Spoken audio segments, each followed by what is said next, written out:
안녕하십니까. 네, 반갑습니다. 시험 잘 보셨죠? 자, 일단 1번을 보시면은 부동산 개념이죠. 부동산 개념에 관한 설명 중 틀린 것은 1번 기술적 측면에서의 부동산을 유형적 관점에서 보면, 자, 기술적이라고 하잖아요. 법경기 하잖아요. 위에 두 개는 법적 개념과 경제적 개념은 무형 측면이고, 이거는 유형 측면이죠. 그래서 유형 측면에서 하면 기술적 측면 이렇게 되는 거죠. 토지의 지세, 지질, 지반 등이 연구 대상으로 된다. 이거 맞는 표현이죠. 다음에 2번은 광해부동산이란 민법상 부동산인 토지와 그 정착물 및 다른 법률에 의해 등기, 등록의 공시수단을 갖는 물건을 포함한 개념이다. 그러니까 이걸 광해부동산을 생각하면은 협의의 부동산에 포함시켜야 되는 거잖아요.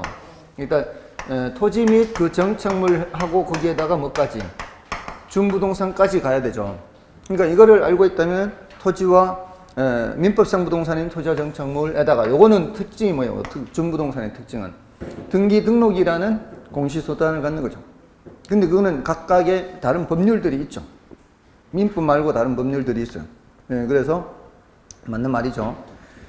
다음에 3번은 토지 소유는 소유자는 법률의 범위 내에서 토지를 사용 수익 처분할 수 있으며 소유권은 정당한 이익이 있는 범위 내에 토지 상하에 미치죠. 그 뒷부분은 민법 212조죠.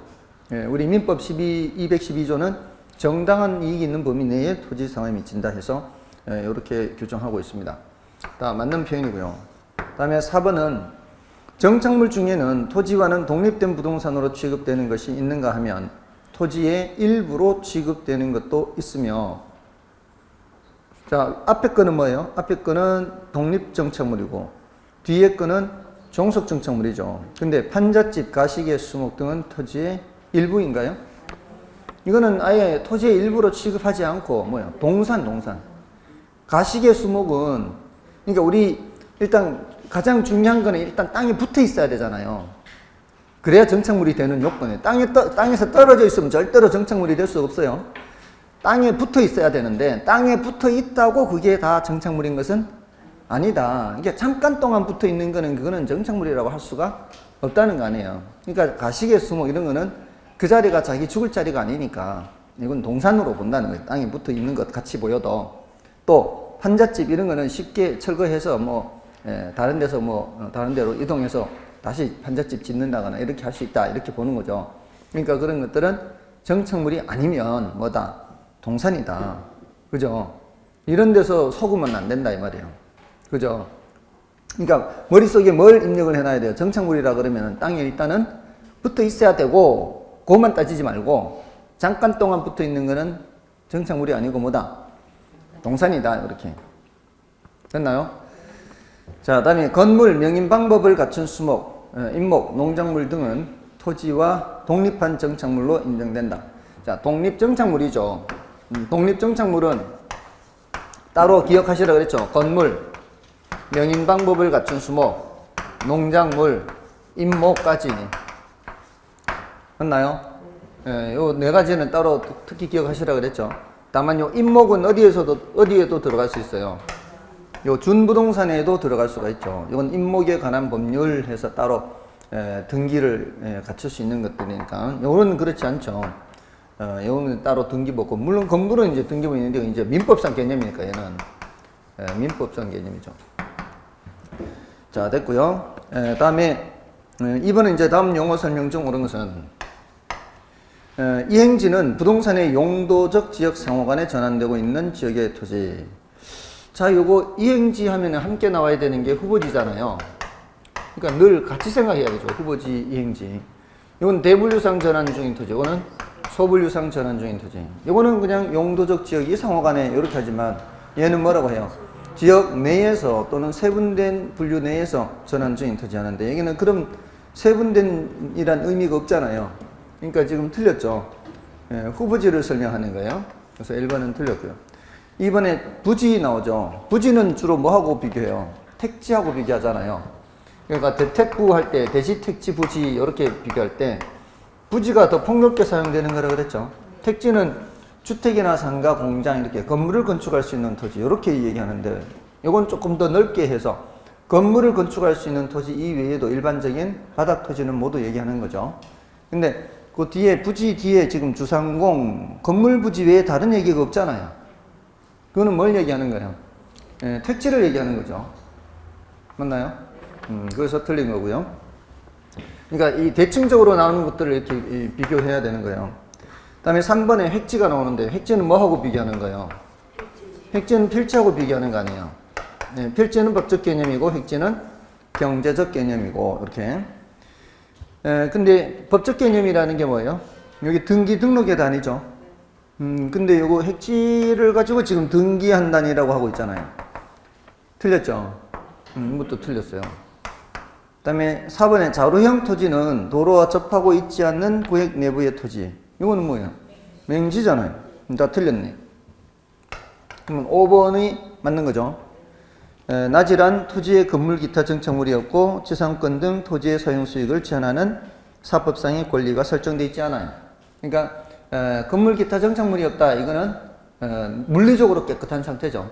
그리고 사법상의 제한이 설정되어 있지 않다. 이거는 등기부상으로도 깨끗하죠. 등기부상으로도 깨끗해야 이게 뭐가 된다? 나제가 된다. 이렇게. 건물만 넘는 게 아니라. 공법상의 제한은 있어요? 없어요? 공법상의 제한은 있죠. 공법상의 제한 없는 토지는 없습니다. 자, 여기서 5번이 정답이고요. 그 다음에 3번은 부동산의 특성을 설명한 것이다. 틀린 것은 토지와 건물의 투자한 비용을 회수하는 데에는 많은 시간이 걸리는데 이를 투자의 내구성이라 한다. 투자의 내구성, 내구가 뭐예요? 오래 가는 거 이런 뜻이죠. 당연히 건물에 들어간 토지에든 건물에든 오랜 시간이 걸려요. 그러니까 회수하는데도 오래 걸리고요. 따라서 신중한 의사결정이나 관리 전략이 필요하죠. 그래서 맞는 말이고요. 그 다음에 이번에 토지는 영속성으로 인해 물리적 감가는 적용되지 않으나 부증성으로 인해 경제적 감가는 적용된다. 맞나요? 물리적 감가가 토지에 적용돼야 안 돼요? 물리적 감가가 적용되지 않잖아요? 달아 없어지지 않잖아요. 무슨 성질 때문에? 달아 없어지지 않는 거는 영속성 때문에 달아 없어지지 않는 거잖아요. 경제적 감가는 적용돼야 안 돼요?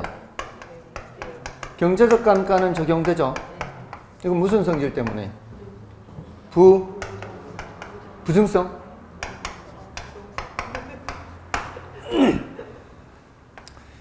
경제적 감가의 뜻이 뭔가요? 뜻이? 경제적 감가는 외부 환경 때문에 가치 떨어지는 거 아니에요? 외부 환경 때문에. 저희 할아버지 얘기를 안 들었나요? 저희 할아버지 얘기까지 들어가면서 탄광촌에 지금 다 사람들 떠나는 판에 사람들이 집 팔고 가는 그거 샀다고. 그게 물리적으로 이상 있는 거 샀어요? 물리적으로 멀쩡한 거 샀어요? 물리적으로 멀쩡한 거 썼지. 기능적으로 이상 있는 거 샀어요? 기능적으로 멀쩡한 거 샀어요?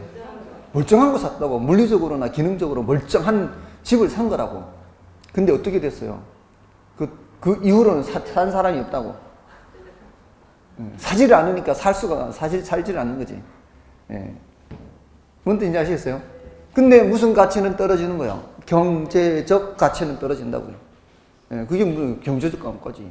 물리적으로나 기능적으로 아무 이상이 없어도 경제적 가치 떨어지니까 경제적 감가예요. 그 집을 할아버지가 저희 집에 오실 때 같이 들고 왔으면 괜찮았을 거 아니에요. 부동성 때문에 인근 환경의 부적합, 인근 지역이 쇠퇴, 맞죠? 이러면 무슨 감가? 도망을 못 가니까 그러면 도망을 못 가니까 이렇게 되는 거예요. 그죠? 또 먼 데까지 집값 땅값 떨어지는 거 아니라 그랬잖아요. 그 지역이 쇠퇴하면은 그 지역에 있는 부동산이 집값 땅값 떨어지지 먼 데 있는 것까지 땅값 집값 안 떨어지잖아요. 쓰레기 소각성이 생겨도 마찬가지. 그러니까 이건 무슨 성질하고 한 게 있어요? 요렇게 됐나요? 자, 그래서 부증성하고는 관계가 없죠. 부증성하고는 관계가 없어서 2번이 정답이 되는 거죠. 자, 이런 표현, 이거는 이제 대칭적으로 나오니까 이거는 좀 기억을 해둘 필요가 있는 거죠. 조금만 생각을 하면은 기억을 하기가 어렵지 않은데 그 조금을 생각 안 하는 것 같아요. 그 다음에 이제 물리적 공급이 가능해요? 그렇지 않아요? 물리적 공급이 불가능하죠. 무슨 성질 때문에? 이거는 이제 부증성 때문에. 경제적 공급은 가능해요? 그렇지 않아요? 경제적 공급이 뭐예요? 용도적 공급이죠. 용도적 공급이라는 거는 어떤 용도를 다른 용도로 바꿔서 공급하는 거 아니에요? 이건 가능해요? 그렇지 않아요? 가능한 건 무슨 성질 때문에? 용도 다양성. 지금 용도 나왔죠? 용도 다양성. 됐나요? 이거는 기본적인 거예요. 이거를 못 맞추면 안 되는 거예요. 부동산 특성의 파생 현상이 조금은 난이도가 높다 하더라도 이 정도는 기본적인 것으로 맞춰야 돼요. 자, 다음에 3번 질문인가요? 부동산의 개별성은 지형, 지세, 면적 등이 서로 다르다. 다 제각각이죠. 개별적이니까. 이것은 가격이나 수익 등의 구체적 개별적인 영향을 미치죠. 당연히. 맞고요. 다음에 토지는 부동성의 특성이 있어서 그 위치에 따라 용도, 지역, 지정 등이 달라지고 또 그 이용 상태도 달라질 수 있고요. 그 다음에 토지는 합병 분할이 가능한 인문적 특성이 있죠. 이거는 물리적으로는 자른다 이렇게 하는 게 아니잖아요. 따라서 토지 소유자는 법적 제한 범위 내에서 토지 면적을 분할하여 구역할 수가 있죠. 다른 건 못했고 2번이 그렇게 틀렸습니다. 다음에 4번 공간으로서의 부동산에 대한 설명 중 옳은 것은 자, 이 공간이란 개념은 어디서 나왔어요? 공간 개념. 이거는 물리적 개념이죠. 공간이라는 개념은 물리적 개념에서 나왔어요. 기술적 개념. 공간, 자연, 위치, 환경 이렇게. 근데 공간이라는 성질을 파악할 때는 어떻게 한다 그랬어요? 공간성을 파악한다 그럴 때는 복합 개념으로. 공간이라는 걸 성질을 파악할 때는 복합 개념으로. 그래서 기술적인 측면에서는 공중공간, 수평공간, 지하공간 이렇게. 그죠? 또는 지중공간, 지하공간. 이런 기술적인 측면, 물리적인 측면에서는 이렇게 나누죠. 근데 아까 민법 212조 했잖아요. 토지 소유권은 정당한 이익이 있는 범위 내 토지 상하에 미친다. 자, 그 권리가 정당한 이익이 있는 범위 내에 미쳐요. 정당한 이익. 그러니까 무한정 미치는 게 아니다. 그러니까 공중권 또는 지하권, 지표권, 자, 이런 거 얘기할 때 이게 범위가 무한하다, 한정돼 있다. 한정돼 있다. 그러니까 한정된 범위에서만 권리가 인정이 돼요. 근데 물리적으로 한정돼 있어요? 물리적으로는 무한하잖아요. 그러니까 물리적으로만 놓고 보면 무한하지만 법적인 측면에서 놓고 보면 무한하지가 않아요. 일정한 범위에서만 얘기를 해야 돼요. 근데 부동산학에서는 얘만 봐요? 다른 것도 봐요? 다른 것도 보잖아요. 복합 개념으로. 그죠? 그러니까 이 경제적인 측면 또 따지, 이 권리 측면은 뭐예요? 법적인 측면이고, 경제적인 측면은 가치나 가격을 따질 거 아니에요. 가치 가격 따질 때 위만 따져요? 아래도 따져요? 위도 따지고 아래도 따지잖아요. 가치 따질 때. 그리고 위로 인정되는 권리가 얼마까지 인정되느냐, 아래로 인정되는 권리가 얼마까지 인정되느냐에 따라 경제적 가치의 범위는 차이가 있을 수 있잖아요. 이렇게 토지 가치는 3차원 공간 가치의 총하다 이렇게 표현하는 게 오로지 경제적인 측면에서만 얘기하는 거겠어요? 다른 것도 다 보고 하는 얘기겠어요? 다른 것도 다 보고 하는 얘기지 그게. 그러니까 주거지역은 땅값이 싸고 상업지역은 땅값이 비싸고 하는 게 이게 이런 걸 다 보니까 그렇게 지역에 따라 달라지는 거예요. 3차원 공간 가치의 총화 이렇게 하는 거는 이런 측면만 놓고 본 게 아니라 이런 다 살펴보니까 하는 얘기예요. 됐나요? 자, 그러니까 자 1번에 공중공간은 주택, 빌딩, 기타 공중을 향하여 연장되는 공간으로서 일정한 높이에 한한다. 요게 부동산학에서는 맞는 말이다 이 말이에요. 물리적으로만 놓고 보면은 틀린 말이죠. 물리적으로만 놓고 보면 틀린 말이지만 부동산학에서는 물리적인 것만 봐요. 복합 개념으로 파악하죠. 복합 개념으로. 복합 개념으로 파악하기 때문에 옳은 말이다 이 말이에요. 됐습니까? 자, 거기에다가 2번에 공간에서 창출되는 기대이익의 현재 가치를 부동산 가치로 본다면 이는 부동산을 경제적 측면에서만 파악한 것이 아니다 이 말이에요. 이런 다른 측면도 살펴봤기 때문에 그렇게 얘기한다 이 말이에요. 됐나요? 자, 그 공간이라는 게 공중공간만 있는 게 아니고 지하공간도 있고 다 있다 이 말이에요.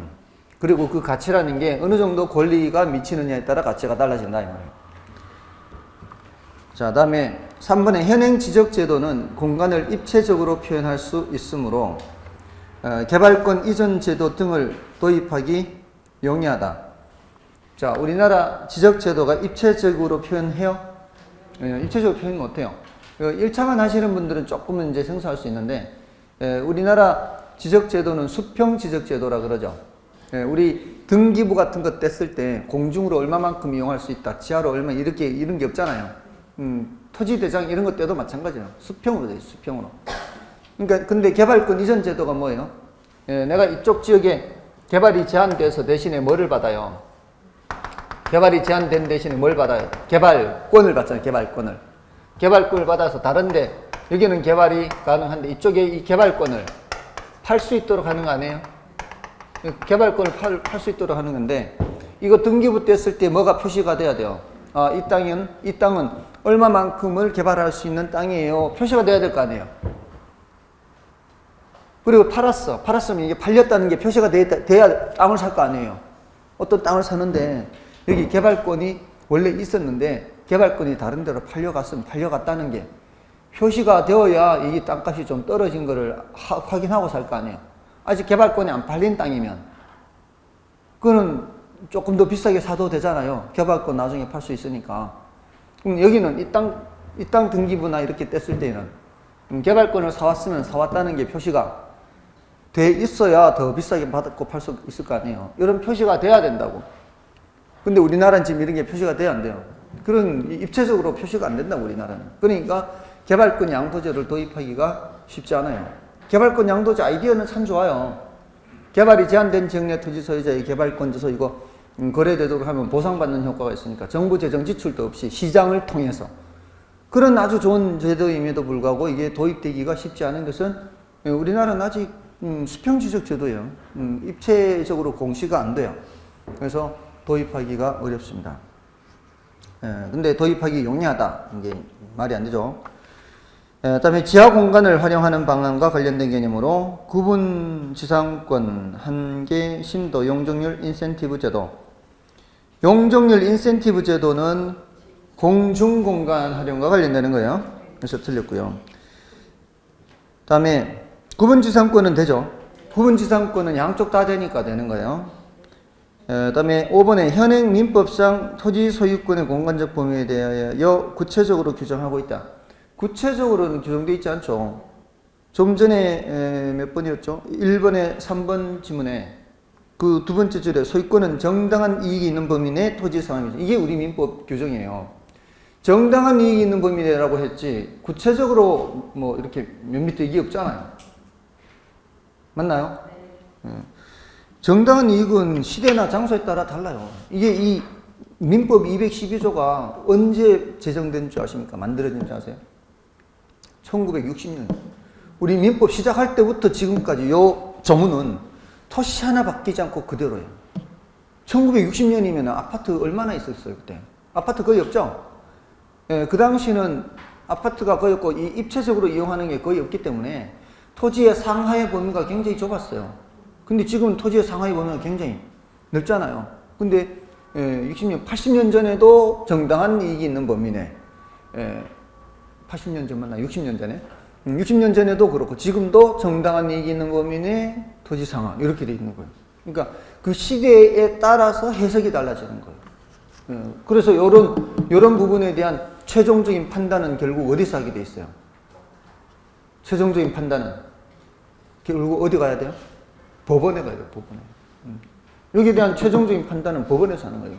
법에 대한 해석은. 자, 됐고요. 그다음에 이제 5번은 유량저량이죠. 자, 요 유량저량인데 저량 찾는 건데 1번에 월 임대료세, 월이란 단어 있잖아요. 그러니까 힌트를 주고 있잖아요, 지금.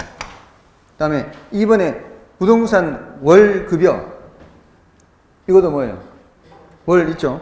대부 비율은 요거 절량이에요, 절량. 대부 비율이 뭐예요? 대부 비율이.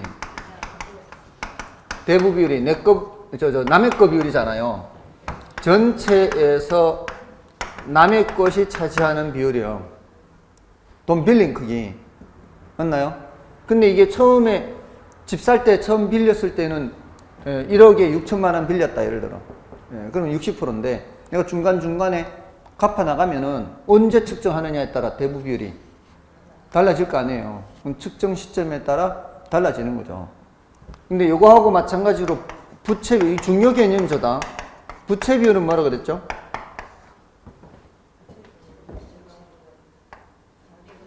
내 거분에 남의 거, 이거 이렇게 했잖아요. 자기 거분에 남의 거.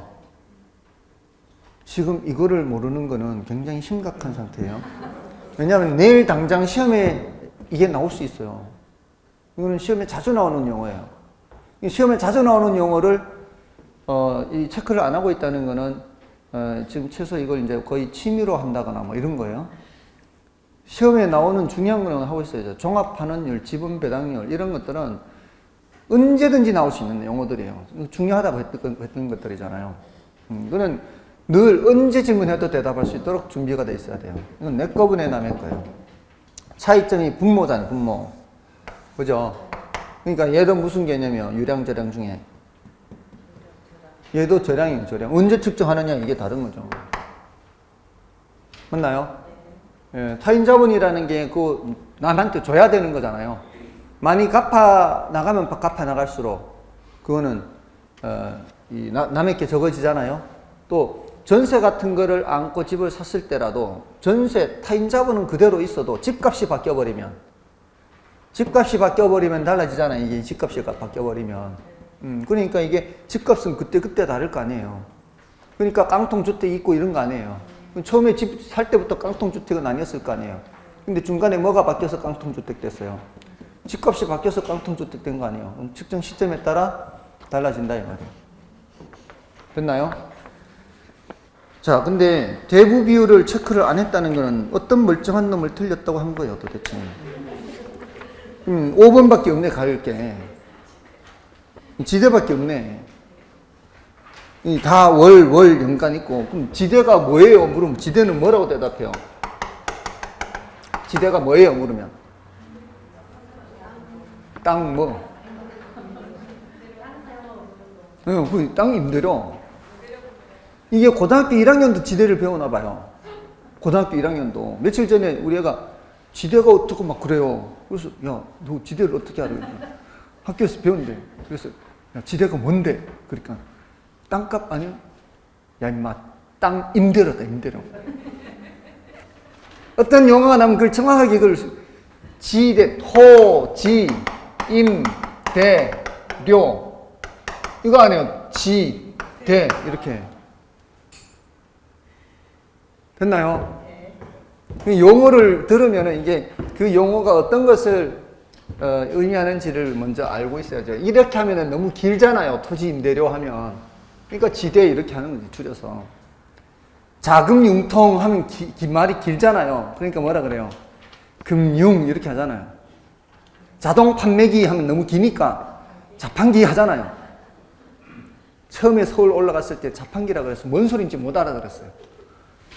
그때는 자판기라는 게 별로 없는데 자판기 그러니까 자판기가 뭐요? 그랬더니 자동 판매기라는 거예요. 뭔지 아시겠어요? 용어라는 게 그래서 그렇게 축약돼서 나오는 것들이에요. 자, 아무튼 이 지대는 토지 임대료라고. 임대료는 저량이에요, 유량이에요? 임대료는 유량이라고, 유량. 월 임대료, 연간 임대료 이렇게. 그죠? 임대료. 자, 다음에 6번은 부동산 수요에 관한 설명 중 옳은 것은 임대료가 상승하게 되면 소득 효과에 의해 다른 재화의 소비량이 상대적으로 증가한다. 맞나요? 소득 효과가 아니고 대체 효과라고 해야죠. 상대적으로 다른 이렇게 소득 효과가 나오게 되는 거는 실질 소득 변화 이런 표현이 나와야 돼. 실질 소득 변화 이렇게. 그래서 1번 틀렸고. 그 다음에 2번에 수요 곡선 자체가 이동하는 것은 무슨 변화? 수요 변화잖아요. 뭐 다 쉬운 거네요. 그 다음에 수요 곡선은 우상향하는 모양, 아니 우하향이고, 다른 조건이 일정할 경우 부동산 가격이 상승하면 수요 곡선이 수요량 변화니까 이동하지 않잖아요.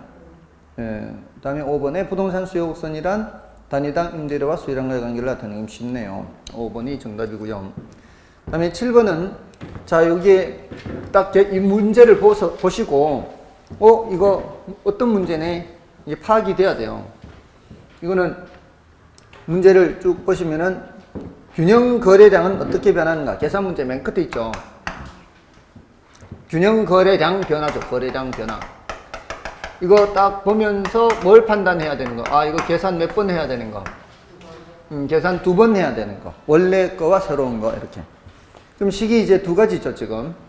QD1은 800-P, QS는 3P. 이 상태에서 수요함수가 바뀌었죠. 1200-P로. 그래서 QS는 변함이 없죠. 이렇게. 자, 이렇게 해서 여기서는 어떻게 계산하고요? 800-P는 3P. 마이너스 P가 넘어가면 4P니까 4P가 800하고 같으려면은 P는 몇이라 해야 돼요? P는 200이라 해야 되죠. 거래량을 구해야 되죠. 우리는 가격을 구하는 게 아니고 거래량 변화니까 이걸 집어넣어야죠. 200을 집어넣으면은 여기 넣든 저기 넣든 Q는 몇이에요? Q는 600. 균형 거래량만 변화가 아니고 균형 가격도 다 해야 되는 어차피. 다음에 여기서는 1200-P는 3P. 마이너스 P가 넘어가면 4P. 그럼 P는 4P가 1200이잖아요. P는 300이죠. P가 300이면은 Q를 집어넣으면은 P를 집어넣으면은 여기 넣든 저기 넣든 900이 되나요? 900. 그럼 됐네. 가격은 200에서 300으로. 그 다음에 거래량은 600에서 900으로. 그래서 정답은 5번이죠. 그 다음에 이제 8번은 주거 서비스 수요와 공급의 임대료 탄력성에 대한 설명 중 틀린 것은 자, 이 수요와 공급의 임대료 탄력성인데 지금 1번은 뭐라고 되어 있어요? 생산에 소요되는 기간이 길수록 공급의 임대료 탄력성은 더 탄력적이다, 비탄력적이다. 생산에 소요되는 기간이 길면 길수록 많이 만들어낼 수 있어요, 없어요? 많이 못 만들어내잖아요. 그러니까 탄력성이라는 거는 개념이 수량을 얼마나 많이 변화시킬 수 있느냐. 증가시키더라도 많이 증가시켜야 되고 감소시키더라도 많이 감소시켜야 이게 변화가 큰 건데 생산에 소요되는 기간이 길면 길수록 많이 만들어내지를 못하니까 비탄력적이죠. 이거 조심해야 되죠. 1번이 바로 틀렸는데 그러니까 그 고려하는 기간이 긴 거하고는 다르잖아요. 앞으로 1년 동안 만들어 보세요 하고 앞으로 3년 동안 만들어 보세요. 길면 길수록 어떻게 탄력성이 커지죠. 그 주는 시간이 길면 길수록 탄력성이 더 커지는 거지만 생산에 소요되는 기간이 길수록은 요거 조심하라 그랬잖아요. 생산에 걸리는 시간이 길어지면 길어질수록 탄력성은 작아지는 거죠. 이거 말고 뭐가 더 있다 그랬어요. 생산 요소 가격이 올라가게 되면 많이 못 만들죠. 자재 가격이 올라가고 하면은 탄력성 작아지고 또 뭐가 더 있어요. 제한하는 법규가 많을수록 부동산은 제한하는 법규가 많은 편이죠. 그럴수록 탄력성은 작아집니다. 그래서 다른 재화에 비해서 부동산 공급은 굉장히 비탄력적인 재화에 들어가는 거죠. 그래서 1번, 요거는 이제, 요거하고 늘 조심해야 되죠. 이렇게 강조를 하면 이거 100% 맞춰야 되는 거 아닌가요?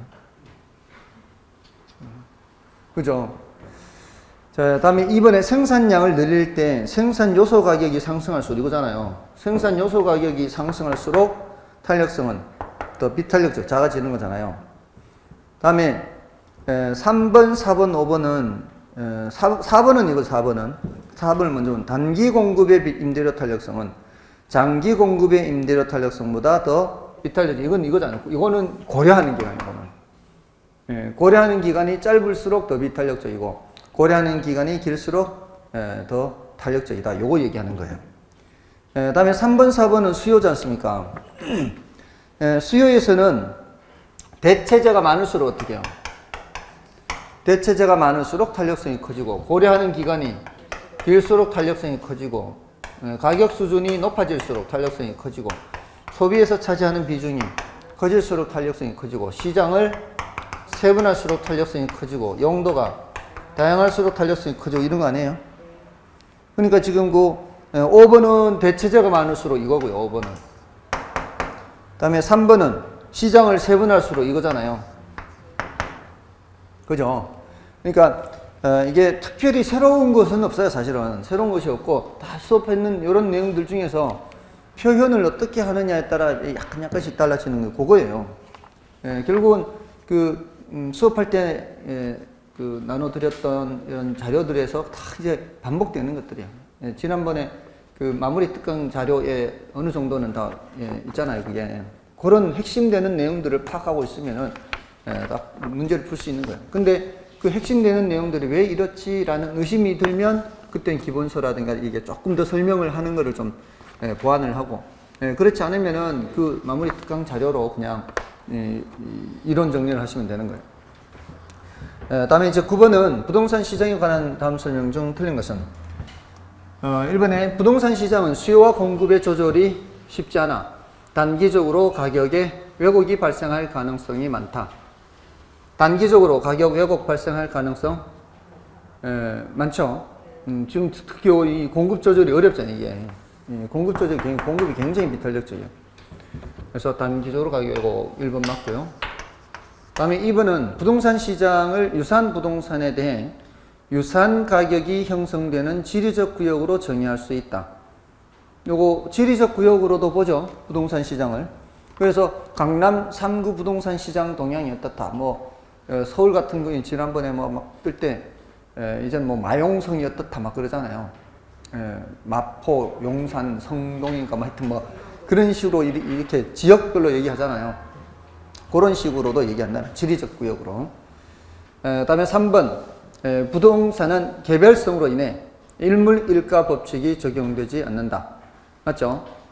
여러분도 혹시 이거 의심하는 분 안 계세요? 그렇게 질문을 하신 분도 계세요. 저도 처음에 공부할 땐 그랬었고요. 아니 물건이 하나면 가격이 하나지 가격이 두 개인가? 그럼 일물일가 법칙이 적용돼야 되는 거 아니야? 혹시 그런 의심하신 적 없어요? 근데 제가 혹시 설명드렸나요? 여기 일물일가 법칙의 의미는 하나의 물건에 하나의 가격이란 뜻이 아니고요. 동일한 물건이라면 동일한 가격이란 뜻이에요. 동일한 물건이라면 동일한 가격이에요.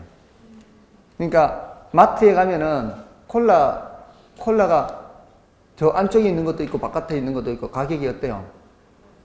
똑같은 가격이죠. 똑같은 가격이잖아요. 그건 똑같은 물건이 있어요. 그럼 공산품은 똑같은 물건이 있단 말이에요. 근데 토지는 똑같은 물건이 있어요, 없어요? 토지는 똑같은 물건이 없어요. 그러니까 똑같은 가격이 될 수가 없어요. 개별성 때문에 똑같은 물건이 없으니까. 그래서 일물일가 법칙이 적용되지 않는 거예요. 그러니까 일물일가 법칙을 해석을 그렇게 해야 돼요. 동일한 물건이라면 동일한 가격이다. 근데 동일한 물건이 없다 이 말이에요. 됐나요? 자, 그렇고요. 다음에 4번은 부동산 시장은 부동산의 부정성 때문에 고도로 국지화되는 경향을 갖는다. 요것 때문에 3번과 관계없이 4번을 맞추겠죠. 부정성이 아니라 부동성, 국지라는 말이 부분이라는 얘기죠. 근데 꼭 국지라는 말을 써야만 알고 나중 또 뭐 지역별로 이렇게 하면 또 틀리고 이러면 안 되죠, 이게. 국지라는 말이 어떤 부분인데 지역별로 달라진다는 얘기 아니에요. 요 지역 이게. 그러니까 그 의미를 생각해야 하는데 꼭 국지라는 말이 나오면은 맞추고 다른 말 나오면 틀리고 이렇게 하면 안 되는 거예요, 그게.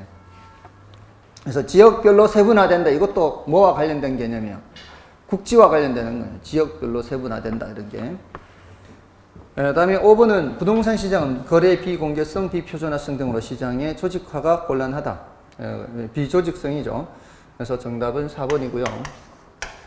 다음에 10번 부동산 시장의 효율성에 관한 설명이다. 틀린 것은 1번에 준강성 혈적 시장은 새로운 정보가 공표되는 즉시 가격에 반영되는 시장으로 공표된 자료를 토대로 투자 분석을 하면은 초과이윤을 얻을 수 없다.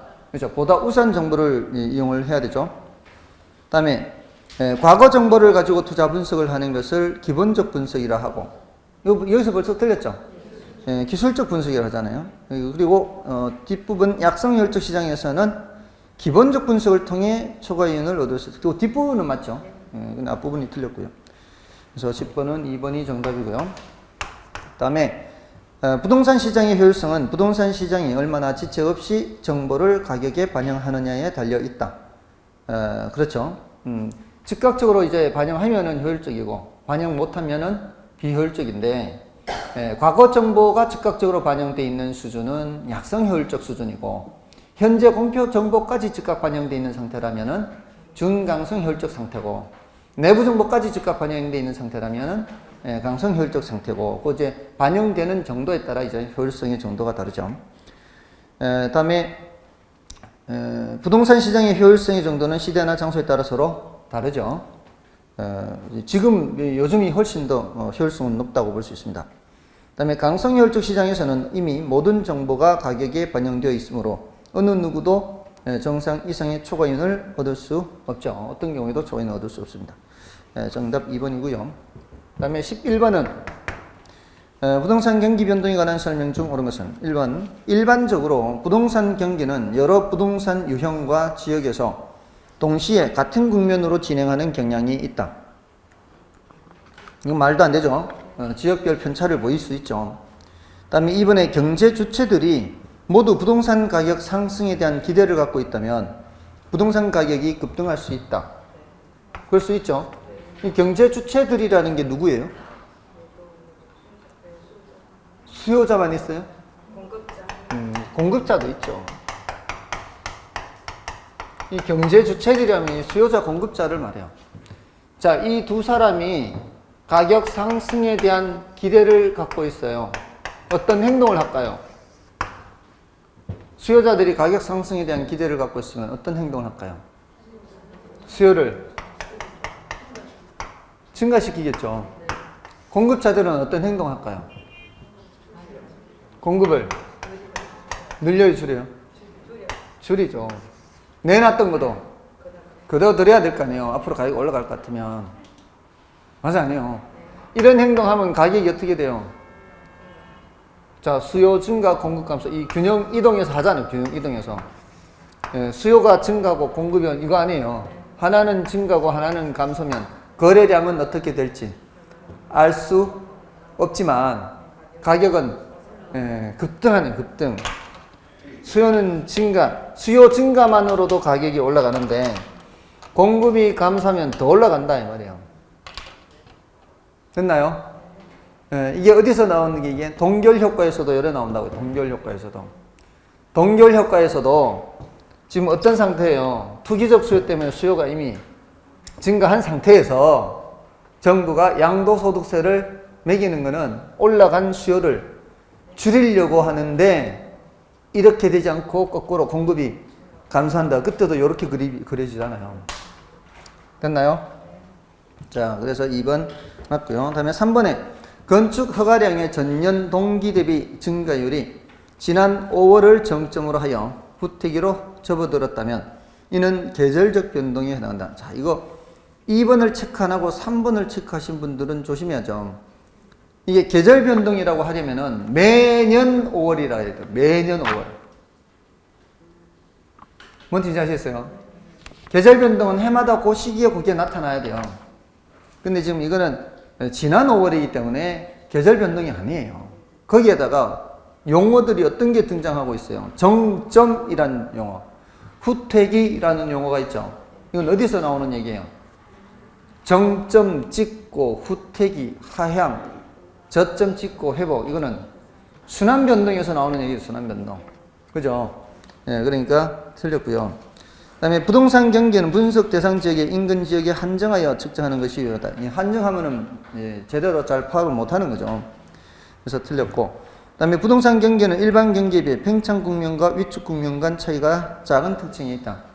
이거는 크죠. 이게 진폭이 큰 거잖아요. 그래서 틀렸고요. 다음에 12번은 부동산 시장에 대한 정부의 공적 개입과 관련된 설명 중 틀린 것은 1번 정부의 시장 개입은 정부가 의도하지 않은 부작용이 나타나는 등 실패할 가능성도 있다. 그렇죠. 이거는 뭘 말하는 거예요? 네 글자로 정부 실패를 말하는 거죠. 다음 2번 시장 실패란 시장이 자원 배분을 효율적으로 하지 못하는 것을 말하며 자원 배분을 시장에 맡겼을 때 상품이 적정량보다 과소 생산 또는 과다 생산되는 것으로 나타난다. 그렇죠. 이게 비효율적이라는 것은 적정량만큼 생산이 안 되면 비효율이에요. 적정량보다 많이 생산돼도 비효율, 적게 생산돼도 비효율. 그다음에 부동산 시장에서 정보가 불완전하더라도 자원 배분의 효율성이 달성된다. 그렇지 않죠? 외공불비할 때 비가 비대칭 정보 또는 뭐라 그래요? 불완전 정보라 그러잖아요. 비대칭 정보 또는 불완전 정보는 시장 실패 원인이 되는 거죠. 그래서 틀렸고요. 그다음에 사회적 목표를 달성하기 위해 정부가 시장에 개입할 수 있으며 사회적 목표는 형평성 또는 효율성이나 기타 목표가 될 수 있습니다. 이게 기타 목표까지도 돼요. 이 사회적 목표는 추상적 개념이기 때문에 그래요. 그래서 맞는 말이고요. 다음에 독점 또는 과점으로 인한 시장 실패 문제를 보완하기 위해 정부가 시장에 개입할 수 있다. 독점 과점은 저거죠. 불완전 시장. 외공불비할 때 불완전 시장. 이렇게 독점이나 과점인 경우에는 담합을 할 가능성이 높잖아요. 담합을 해서 생산량을 줄이면서 가격을 올려버려요. 이런 것도 이제 문제가 되는 거예요. 정답은 3번이었고요. 다음에 13번은 분양가 규제죠. 분양가 상한제에 대한 설명이다. 틀린 것은 1번 규제 분양가가 시장 가격보다 낮기 때문에 시장에는 이중 가격이 형성된다. 그렇죠. 시장에서는 이제 이중 가격이 형성되고요. 다음에 분양가 상한제는 공급 물량의 품질 저하가 우려된다. 그렇죠. 일단 건설업체 입장에서는 돈이 안 되니까 공급을 줄이겠죠. 그리고 공급을 하더라도 저급자재를 사용할 가능성이 많죠. 다음에 3번은 민간 주택 공급을 위축시킴으로써 중고주택 가격을 상승시킨다. 이게 이제 이중 가격이 나오는 거죠. 그래서 맞고요. 다음에 4번에 낮은 분양가로 인해 전매 차익이 발생함으로 실수요를 유발시킨다. 이거는 투기적 수요를 유발시키죠. 그래서 4번은 틀렸고요. 다음에 5번 공급 부족으로 인한 저소득층의 주택난이 심화된다. 그렇죠. 정답은 4번이고요. 14번부터는 좀 쉬고 하겠습니다.